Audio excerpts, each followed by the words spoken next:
О заложниках пандемии и природной стихии. Наши соотечественники на парусной яхте «Милонга» застряли между островами вблизи берегов Австралии.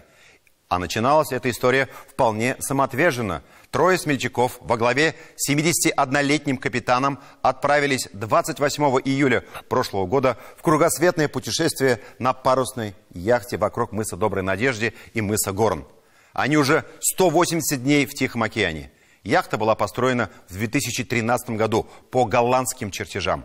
Экипаж готовился к экспедиции полностью на собственные средства, включая покупку яхты. Нужно было учесть крайне жесткие условия плавания, замысловатый маршрут, который считается парусным Эверестом.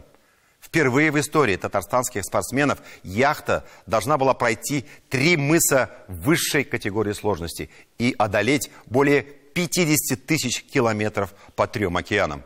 Но спустя полгода круг замкнулся. Экипаж не впустили в намеченные маршрутом острова из-за пандемии. На судне кончается продовольствие, пресная вода и топливо. Вот уже несколько дней яхта не выходит на связь. Что может стать с 3 путешественниками в открытом океане без еды, воды и какой-либо связи? К делу подключилась Федерация парусного спорта и просто неравнодушные люди.